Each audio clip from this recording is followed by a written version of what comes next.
পার্শ্ব একাদশী ব্রত 2024। নমস্কার বন্ধুরা, ধর্মীয় ব্রতমালার নতুন একটি পর্বে আপনাদের সকলকে স্বাগত জানাই। আজকের পর্বে থাকবে পার্শ্ব একাদশী ব্রত কবে, জানবো তার দিন ক্ষণ সময়সূচি, ব্রত মাহাত্ম্য কথা এবং পালনের সঠিক সময়সূচি। 14 সেপ্টেম্বর 2024 শনিবার, পার্শ্ব একাদশী ব্রত। পার্শ্ব একাদশী ব্রত মাহাত্ম্য কথা। ব্রহ্ম বৈবর্ত পুরাণে ভাদ্র মাসের শুক্লপক্ষের পার্শ্ব একাদশী মাহাত্ম্য যুধিষ্ঠির শ্রীকৃষ্ণ সংবাদে এইভাবে বলা আছে। যুধিষ্ঠির মহারাজ জিজ্ঞাসা করলেন, হে কৃষ্ণ, ভাদ্র মাসের শুক্লপক্ষের একাদশীর নাম কি এবং এই ব্রত পালনে কি পুণ্য লাভ হয়? উত্তরে ভগবান শ্রীকৃষ্ণ বললেন, হে মহারাজ, মহাপুণ্যপ্রদ, সমস্ত পাপ হারিণী এবং মুক্তিদায়িনী এই একাদশী বাজপেয় যজ্ঞ থেকেও বেশি ফল দান করে। যে ব্যক্তি এই তিথিতে ভক্তি সহকারে ভগবান শ্রী বামন দেবের পূজা করেন, তিনি ত্রিলোকে পূজিত হন। পদ্ম ফুলে পদ্মলোচন শ্রী বিষ্ণুর অর্চনকারী শ্রী বিষ্ণু লোক প্রাপ্ত হন। সাহিত্য ভগবান এই তিথিতে পার্শ্ব পরিবর্তন করেন, তাই এর নাম পার্শ্ব একাদশী বা পরিবর্তিনী একাদশী ব্রত। যুধিষ্ঠির মহারাজ বললেন, হে জনার্দন, আপনার এই সকল কথা শুনে আমার সন্দেহ পূর্ণরূপে দূর হয়নি। হে দেব, আপনি কিভাবে শয়ন করেন, কিভাবেই বা পার্শ্ব পরিবর্তন করেন এবং চাতুর্মাস্য ব্রত পালনকারীর কি কর্তব্য? আপনার শয়নকালে লোকের কি করণীয়? এইসব বিষয়ে বিস্তারিতভাবে আমাকে বলুন। আর কেনই বা দৈত্যরাজ বলিকে বেঁধে রাখা হয়েছিল তা বর্ণনা করে আমার সকল সন্দেহ দূর করুন।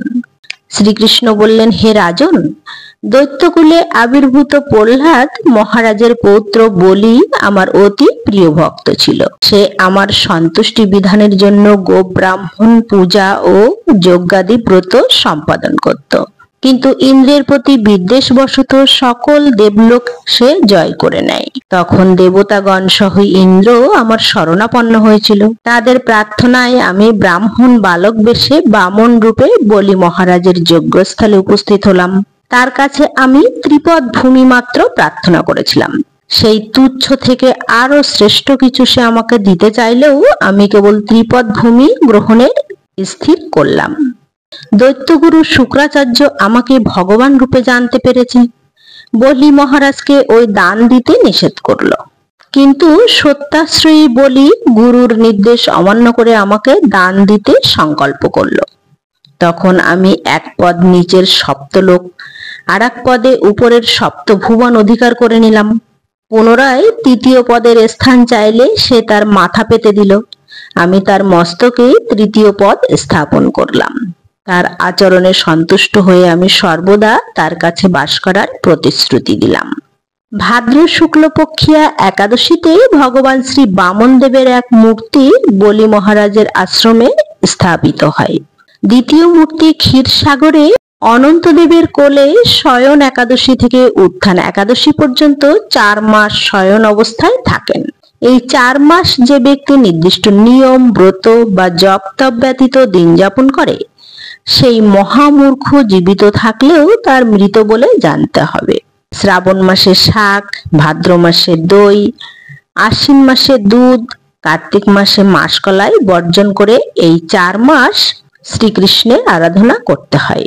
প্রতিটি একাদশী ব্রত যথাযথ পালন করতে হয়। সাহিত্য ভগবান পার্শ্ব পরিবর্তন করেন বলে এই একাদশী মহাপুণ্য ও সকল অভীষ্ট প্রদাতা। এই একাদশী ব্রত পালনে 1,000 অশ্বমেধ যজ্ঞের ফল পাওয়া যায়। পার্শ্ব একাদশী ব্রত মাহাত্ম্য কথা সম্পূর্ণ হলো। পার্শ্ব একাদশী ব্রত 2024 পালনের সঠিক সময়সূচি। বাংলাদেশ। একাদশীর তারিখ 14 সেপ্টেম্বর। পরদিন সকালে পালনের সময়সূচি 5:51 থেকে 9:44 পর্যন্ত। পশ্চিমবঙ্গ। একাদশীর তারিখ 14 সেপ্টেম্বর। পরদিন সকালে পালনের সময়সূচি 5:25 থেকে 9:28 পর্যন্ত। দিল্লি। একাদশীর তারিখ 14 সেপ্টেম্বর, পরদিন সকালে পারণের সময়সূচি 6টা 6 মিনিট থেকে 10টা 13 মিনিট পর্যন্ত। মুম্বাই, মহারাষ্ট্র। একাদশীর তারিখ 14 সেপ্টেম্বর, পরদিন সকালে পারণের সময়সূচি 6টা 26 মিনিট থেকে 10টা 31 মিনিট পর্যন্ত। ভুবনেশ্বর, উড়িষ্যা। একাদশীর তারিখ 14 সেপ্টেম্বর, পরদিন সকালে পারণের সময়সূচি 5টা 34 মিনিট থেকে 9টা 39 মিনিট পর্যন্ত। বিহার। একাদশীর তারিখ 14 সেপ্টেম্বর, পরদিন সকালে পারণের সময়সূচি 5টা 34 মিনিট থেকে 9টা 40 মিনিট পর্যন্ত। একাদশীর পারণ মন্ত্র। একাদশং নিরাহার ব্রত নানেন কেশব প্রসীদ সমুখনাথ জ্ঞান দৃষ্টি প্রদাভব। হরে কৃষ্ণ। নমস্কার।